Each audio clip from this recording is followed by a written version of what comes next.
Assalamualaikum, balik lagi di channel YouTube-nya aku dan aku dia ibu 4 anak krembo.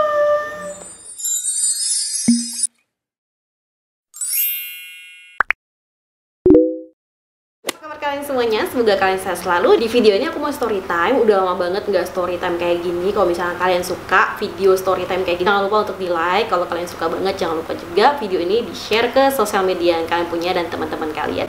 Nah, story time yang akan aku ceritain di video ini itu adalah mengenai cerita aku melakukan operasi batu empedu sebelum dan sesudahnya. Waktu aku operasi batu empedu itu anak aku tuh usianya 5 bulan lebih, MPASI pertamanya di rumah sakit. Nah, gimana cerita serunya? Tonton video ini sampai habis, kita langsung aja ke videonya.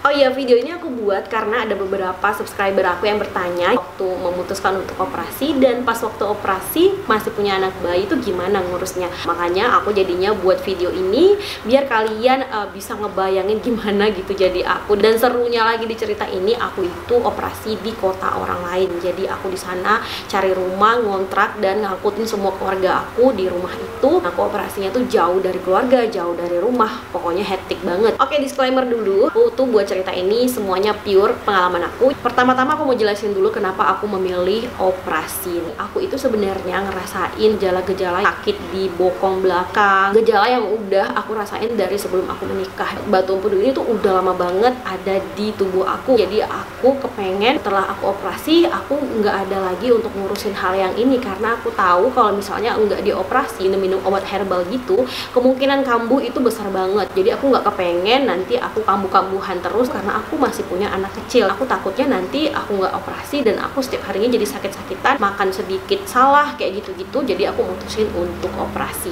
Aku melakukan operasi ini menggunakan BPJS. Nah, kondisi anak-anak pada saat itu dia sekolah. Jadi Masya itu umurnya 10 tahun dan si Najla umurnya 9 tahun. Saat itu mereka baru aja masuk sekolah pasca COVID ya. Jadi waktu COVID itu kan lama banget nggak masuk sekolah. Pas masuk sekolah akunya sakit. Jadinya aku mutusin untuk minta izin sama gurunya. Lumayan lama, jadi dia tuh nggak sekolah selama 1 bulan. Aku pikir dia nggak bakal naik kelas, tapi ternyata naik kelas juga.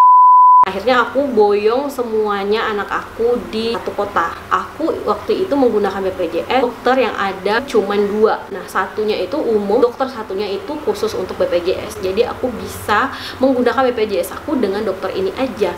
Dan karena dokter ini tuh prakteknya di kota lain dengan tempat tinggal aku, jadinya aku harus ke kota sana. Kalau misalnya ada yang tanya kenapa diboyong semua, apa nggak bisa gitu dijagain sama orang rumah?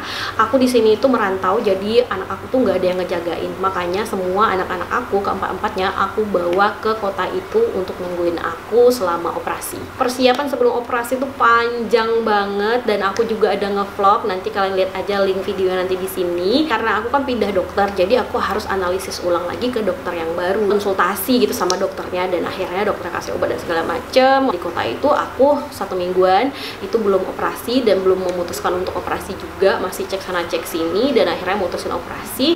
Nah, di situ karena aku pakai BPJS jadinya aku harus ngantri. Nah, antrinya itu kita nanti dikasih informasi dari rumah sakitnya atau dari asisten dokternya, nanti ngubungin kita tanggal berapa kita dapat antrian operasinya. Gila, operasi itu sekarang karena ada BPJS udah kayak mall di dalam ruang operasi. Nah, di situ kan ruang operasinya tuh kayak kebuka, terus ada kamar-kamar gitu, itu rame banget.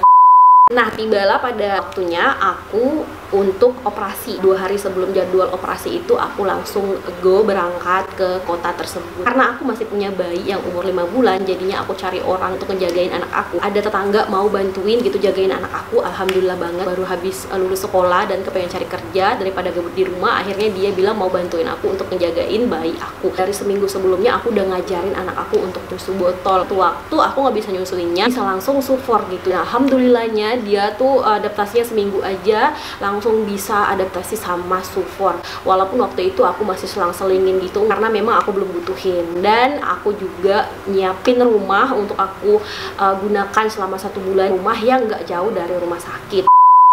Oke, ini aku baru aja buat kopi buat nemenin aku. Ya udah, kita langsung lanjut.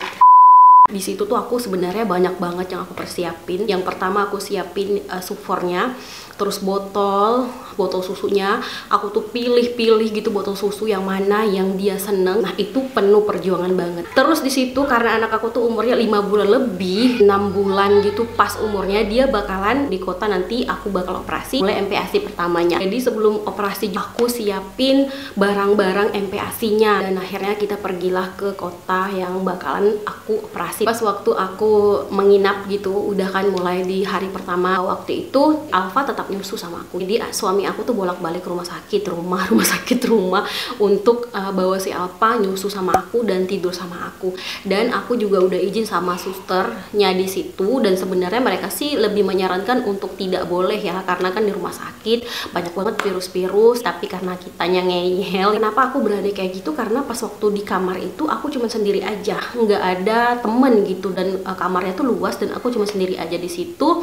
Aku bisa bebas bawa bayi aku juga, makanya aku berani untuk bawa anak aku. Alhamdulillahnya Alfa tuh anteng kalau misalnya udah nyusu tidur udah gitu, jadi aku kayak nggak perlu terlalu repot ngurusin dia.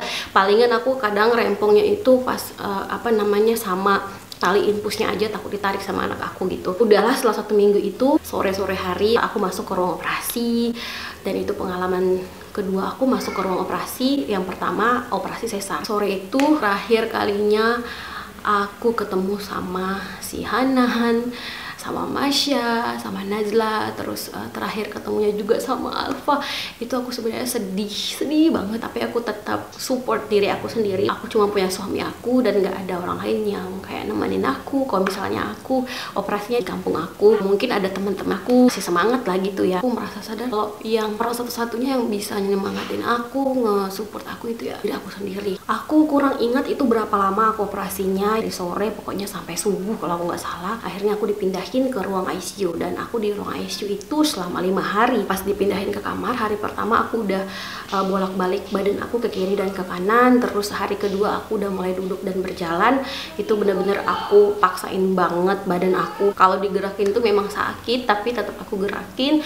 Lama-lama jadi udah terbiasa. Otot-otot yang tadi kan udah lama nggak bergerak, akhirnya nggak terlalu sakit lagi, tidak seperti di awal. Hari ke-6 itu pas aku dipindahin ke kamar biasa, aku udah langsung ketemu sama si Alfa. Aku ketemu sama keempat anak aku semuanya. Dan kalian tahu nggak, pertama kali si Alfa tuh ketemu aku langsung apa? Dia langsung pegang Nenen dan kepengen nyusu. Aku langsung susuin dong. Aku langsung susuin dia, kayak nggak bingung puting gitu. Pokoknya dia nyusu aja sampai sekarang, dan nggak pernah aku kasih sufor lagi.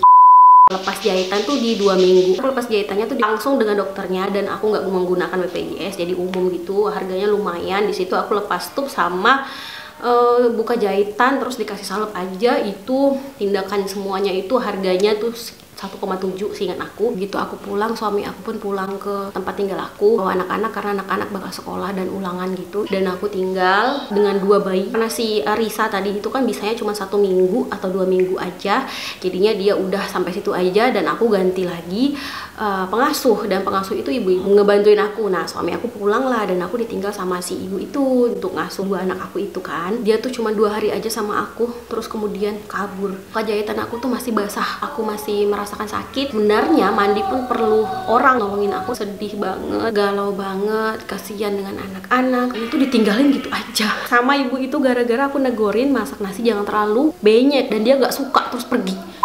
Ternyata setelah aku bertanya-tanya, ternyata emang orang itu tuh kayak gitu, suka kabur seenaknya aja gitu. 4 hari atau hampir 1 minggu itu aku ditinggal sama suami aku. Jadi aku terpaksa harus tinggal bertiga aja di rumah itu. Gak ada satupun yang tahu aku tuh gimana posisinya di situ. Makan aku pesan Gojek, terus anak-anak tetap aku kasih makan walaupun dalam kondisi aku sakit. Pokoknya itu pengalaman yang sangat-sangat nggak akan pernah aku lupain. Kenapa kakak-kakak aku nggak ada yang bisa bantu? Karena yang pertama kakak aku sakit stroke pada saat aku juga sakit. Belum aku sakit, kakak aku udah sakit duluan. Kakak aku yang kedua juga ngurus anaknya, mau ulangan, jadi nggak ada satupun yang ngebantu aku gitu di rumah, yang nggak mau ngerepotin orang lain juga. Kalau bisa sendiri ya sendiri gitu, sendiri di kaki sendiri. Itu benar-benar aku rasain. Gitu aja tuh pengalaman aku selama aku operasi batuk hidung. Dan misalnya kalian mau cerita apa lagi gitu dari aku, story time kayak gini, dan kalian suka, boleh banget untuk komen di bawah mau minta diceritain apa lagi. Ya udah, sekian videoku kali ini. Makasih buat kalian yang udah nonton.